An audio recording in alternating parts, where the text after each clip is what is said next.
Hello అండి.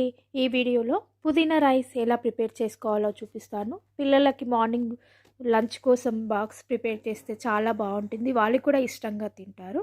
చేసుకోవడం కూడా చాలా ఈజీ అండి. ముందుగా నా ఛానల్ చూస్తున్న వాళ్ళు సబ్స్క్రైబ్ చేసుకోండి.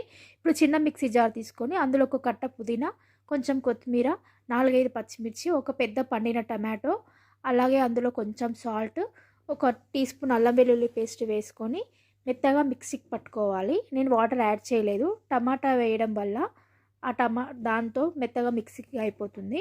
ఇప్పుడు ప్రెషర్ కుక్కర్ పెట్టుకొని స్టవ్ ఆన్ చేసుకొని ప్రెషర్ కుక్కర్ పెట్టుకొని ఒక టేబుల్ స్పూన్ ఆయిల్, ఒక టేబుల్ స్పూన్ నెయ్యి వేసుకొని హీట్ అయిన తర్వాత హాఫ్ టీ స్పూన్ జీలకర్ర, హాఫ్ టీ స్పూన్ ఆవాలు వేసుకొని అందులోనే ఒక 3 ఇలాచి, 4 లవంగాలు, ఒక బిర్యానీ ఆకు, ఇంచు దాల్చిన చెక్క వేసుకొని అట్లే ఒక పావు కప్పు జీడిపప్పు కూడా వేసుకొని ఫ్రై అయిన తర్వాత ఒక పెద్ద ఆనియన్ కట్ చేసుకున్నటువంటిది, అలాగే ఒక 2 పచ్చిమిర్చి కూడా కట్ చేసుకున్నట్టుగా వేసుకొని ఫ్రై చేసుకోవాలి.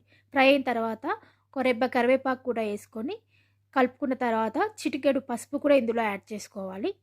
పసుపు కూడా వేసుకొని కలుపుకున్న తర్వాత ఇప్పుడు ఇందులో మనము ముందుగానే మిక్సీకి పేస్ట్ చేసి పెట్టుకున్నటువంటి పుదీనా పేస్ట్ని కూడా ఇందులో యాడ్ చేసుకొని ఒకసారి బాగా మిక్స్ చేసుకోవాలి.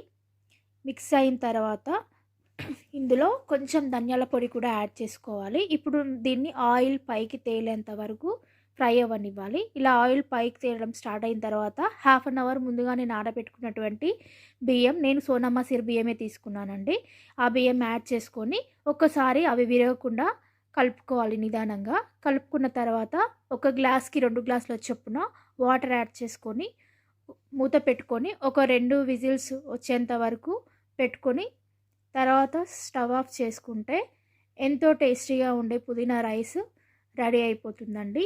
వేడి వేడిగా సర్వ్ చేసుకొని తినొచ్చు. చూసారా ఎంత పొడి పొడిగా వచ్చిందో రైస్, కరెక్ట్గా కుక్ అయింది.